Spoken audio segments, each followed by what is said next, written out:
Kerajaan ini akan terus giat melaksanakan program-program pembangunan sosial ekonomi dan memelihara kebajikan komuniti tumpuan, terutamanya melibatkan warga emas, kanak-kanak OKU dan lain-lain. Menjelang tahun 2030, Malaysia bakal dikategorikan sebagai negara menua.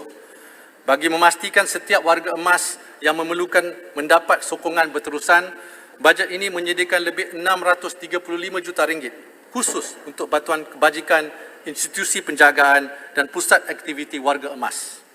Aspek keselamatan kanak-kanak adalah penting, lebih-lebih lagi ketika kita sedang berada di jalan raya untuk menuju ke suatu destinasi.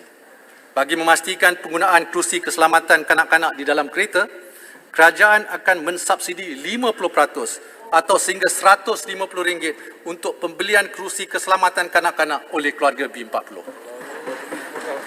Sejumlah RM30 juta disediakan untuk tujuan ini dan bakal memanfaatkan 188,000 keluarga B40. Selanjutnya, aspek kesihatan kanak-kanak juga perlu dititik beratkan.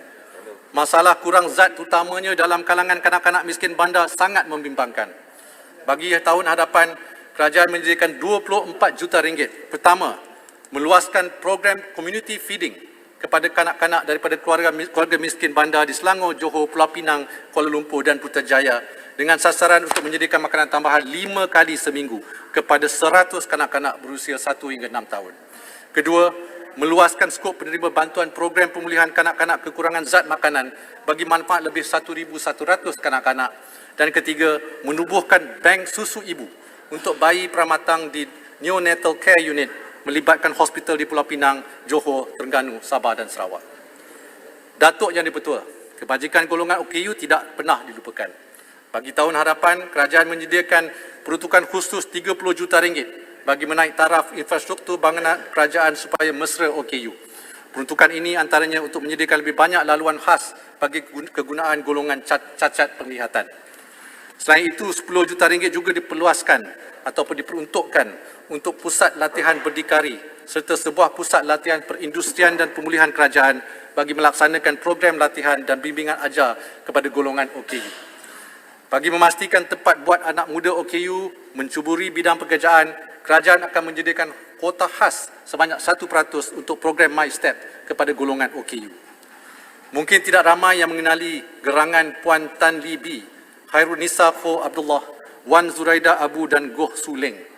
Mereka lah sebenarnya yang berjasa sebagai jurubahasa isyarat yang sering kita lihat di sudut kaca televisyen. Bagi meningkatkan akses terhadap media di samping membolehkan golongan OKU capna dengan berita semasa dan informasi terkini, dengan bantuan bernama, semua rangkaian TV termasuk saluran swasta akan menyediakan jurubahasa isyarat dalam penyampaian berita mereka. Bagi tahun hadapan, kerajaan bersetuju untuk menanggung sepenuhnya bayaran lesen kenderaan motor kepada semua kenderaan persediaan yang dimiliki oleh OKU. Harapnya ini sedikit sebanyak meringankan kos sara hidup golongan OKU. Program pemulihan dalam komuniti merupakan antara medium intervensi awal untuk anak-anak kurang upaya meningkatkan kemahiran diri dan mencuburi pekerjaan. Setakat ini, USM merupakan universiti utama yang melaksanakan program ini. Tahun hadapan, kerajaan bercadang untuk meluas pelaksanaannya ke universiti-universiti awam lain.